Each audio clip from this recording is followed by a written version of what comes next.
Kami ini terbuka untuk siapa saja.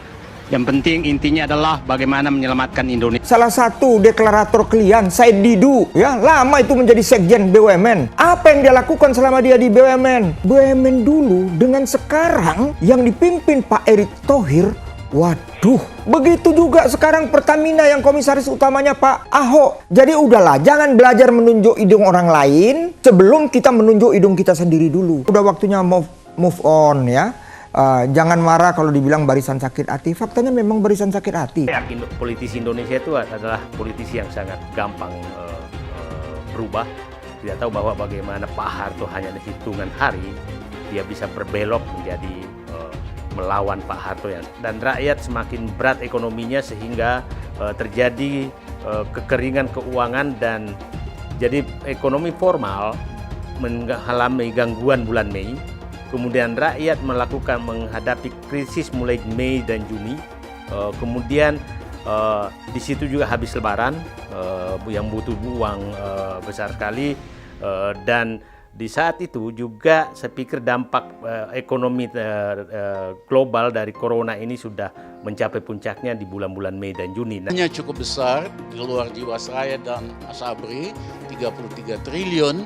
Reksadana dan lain-lain total itu hampir 150 triliun atau 10 billion dollar. Jadi kayak petinju kita udah kebanyakan utang, dikena jab gagal bayar. Ya terjadi sesuatu yang kita tidak bisa harapkan. Soal sosial, akhirnya Soeharto jatuh. Prabowo Subianto. Selamat pagi Pak. Saya kira tugas beliau, saya tidak usah menyampaikan, beliau lebih tahu daripada saya. Pengalaman beliau, pengalaman besar beliau ada di situ dalam kondisi yang panas. Itu saya menilai pertahanan Indonesia terlalu lemah, jauh dari yang diharapkan. Jadi bukan saya tidak percaya, saya ini TNI Pak, saya pertaruhkan nyawa di TNI. Saya lebih TNI dari banyak TNI. Dia sudah menetapkan status darurat nasional. Menurut saya, Indonesia sudah harus menetapkan status darurat nasional dan mungkin lockdown. Akhirnya harga barang di dalam negeri akan ikut naik, harga nggak bisa dikendalikan, akhirnya pemerintahnya juga akan jatuh.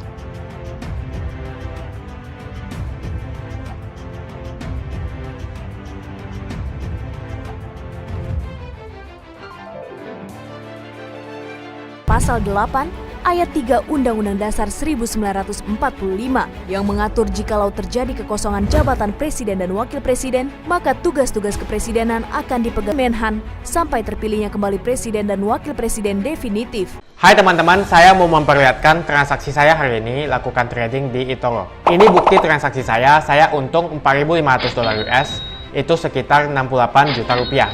Semua keuntungan bisa saya dapatkan dengan fasilitas copy trading di eToro. Kalau saya bisa, kalian juga bisa guys. Oke, itu yang mau saya tunjukkan. Like video ini sekarang juga. Dapatkan cashback hingga $600 US atau 9 juta rupiah yang deposit di tanggal 17 Agustus sampai dengan 14 September. Adapun syarat dan ketentuan untuk promo ini.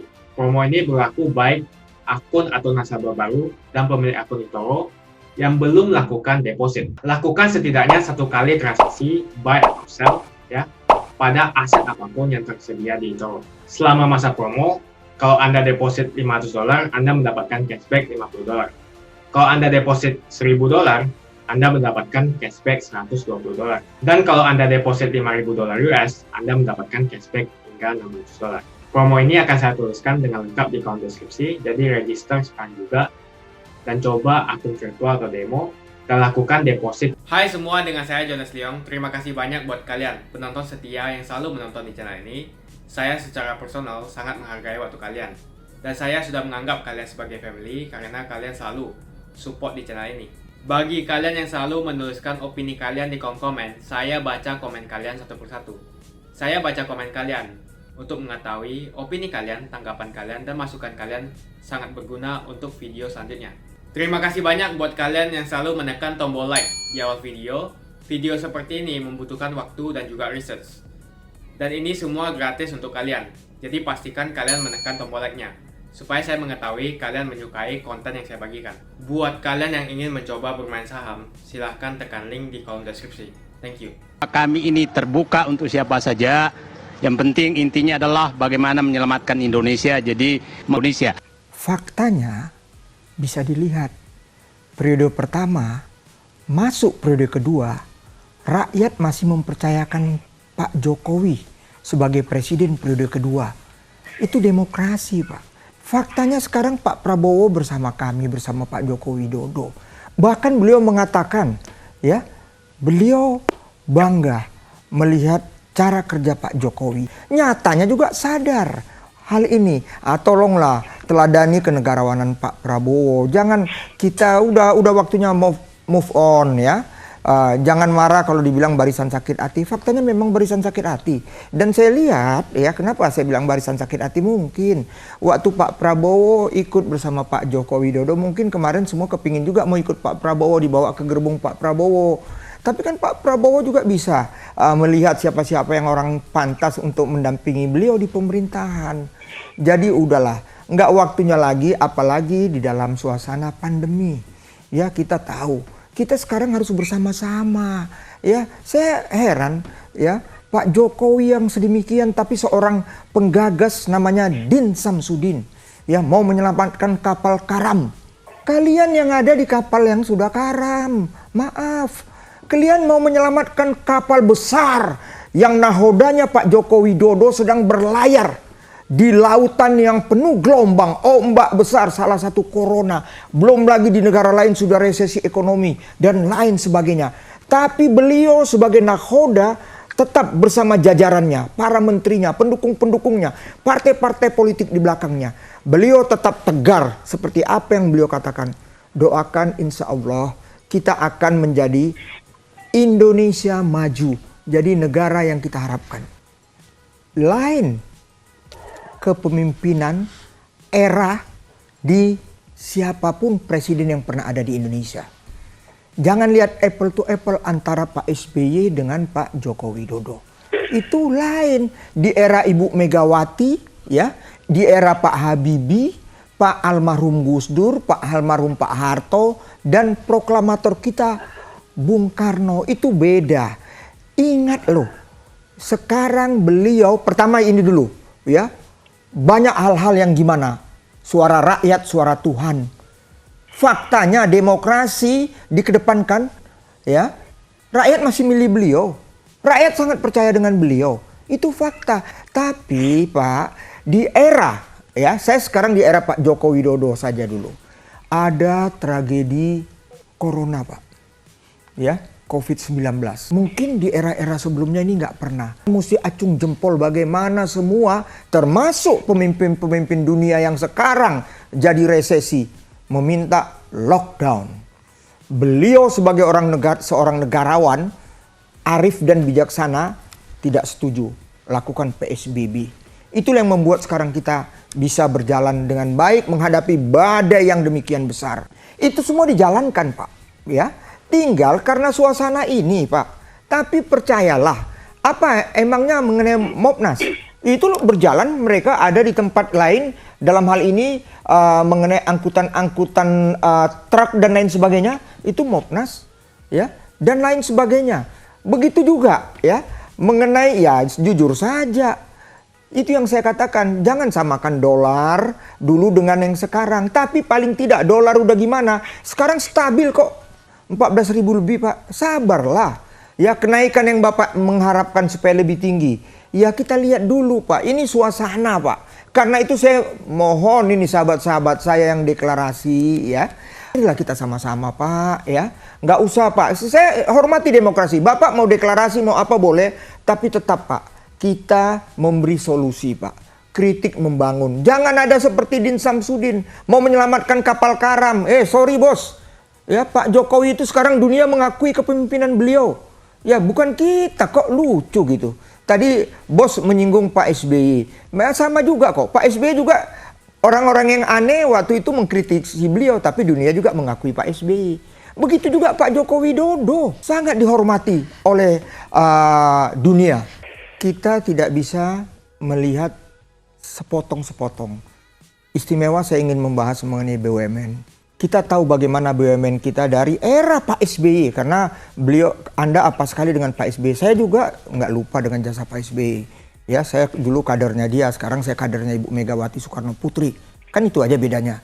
Saya ingin katakan, BUMN dulu dengan sekarang yang dipimpin Pak Erick Thohir, waduh, tidak benar sapi perah. Sekarang lagi diperbaiki.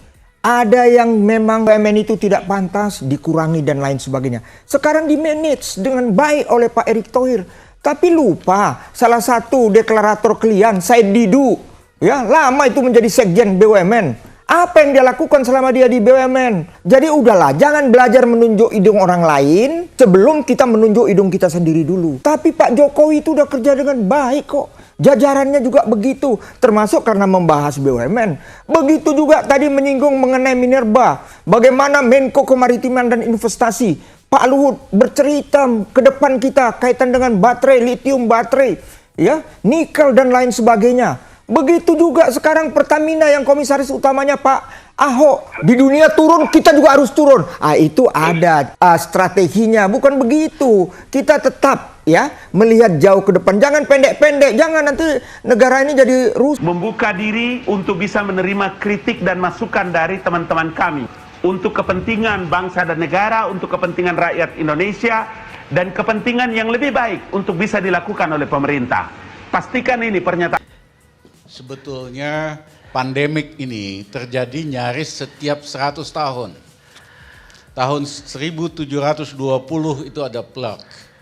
Tahun 1800 ada kolera dari India, dan karena ada ledakan Gunung Tambora akhirnya meluas ke seluruh kawasan Asia. Tahun 1920 itu Spanish flu. Tahun 2020 corona. Jadi memang ajaib, setiap 100 tahun pengalaman kita Indonesia respons. Saya mohon maaf, awal-awalnya respon pemerintah relatif lambat dan terlambat. Mungkin karena sungkan sama Tiongkok, ya kan, karena itu terjadi di Wuhan, Tiongkok, banyak pejabat takut nyinggung Tiongkok, pada dasarnya sungkan. Padahal waktu yang 2,5 bulan itu sangat kritikal. Banyak hal yang bisa dilakukan untuk monitoring, screening, dan testing, dan public education. Testingnya aja nggak punya atau kurang. Yang kedua, subsidi airline. Padahal negara-negara lain menutup, kita malah mau meningkatkan. Yang ketiga, masih aja ada yang mengizinkan pekerja Tiongkok dari pejabat yang merangkap sebagai pengusaha. Ya, saya rasa harus diingatkan oleh kolega lain aja, bukan oleh saya. Itu teman saya dan udah kaya lah, berhenti sebentar kek buat kepentingan nasional. Ya, koleganya juga mesti berani ingatkan. Kalau kita lihat negara lain yang dianggap paling sukses merespons terhadap corona ini adalah Korea Selatan. Dia tidak melakukan lockdown. Tetapi kenapa Korea bisa cepat itu? Satu, mereka belajar dari pengalaman SARS. Waktu itu mereka dokumentasikan apa masalahnya, mana cara yang efektif, tidak efektif, dibikin bakal anjlok ke 4%. Karena mabok utang, ya salah urus. Current account dan lain-lain termasuk primary balance itu negatif. Tapi rupiahnya masih kuat karena didoping dengan pinjaman luar negeri yang mahal. Yang kedua ada gagal bayar yang jumlahnya cukup besar di luar Jiwasraya dan Asabri, 33 triliun, reksadana dan lain-lain total itu hampir 150 triliun atau 10 billion dollar. Jadi kayak petinju, kita udah kebanyakan utang, dikena jab gagal bayar, ya terjadi sesuatu yang kita tidak bisa harapkan. Kita akan nambah anjlok hanya minus 1% lagi, jadi 3%. Tapi kalau saya lihat track record sampai hari ini, mohon maaf, penanganannya itu belum optimal, bisa-bisa efeknya terhadap ekonomi akan anjlok lagi. 2020 kita akan hanya tumbuh plus 2, bahkan mungkin 2%. Seperti diketahui rupiah udah anjlok ke 15.200. saham dari 6.000-an indeksnya udah drop ke 4.500. Ini waktunya stop dulu semua proyek-proyek besar. Waktu krisis 98 itu kita lakukan, kita hentikan dulu semua proyek-proyek yang nggak penting, yang besar, kita delay 1 tahun. Kecuali proyek yang kecil, skala kecil. Kita hanya reallocate ke 3 sektor, kesehatan, ya untuk melawan pandemik ini, makanan, dan daya beli untuk yang miskin. Itu aja. Fancy oleh Bank Indonesia itu kayak buang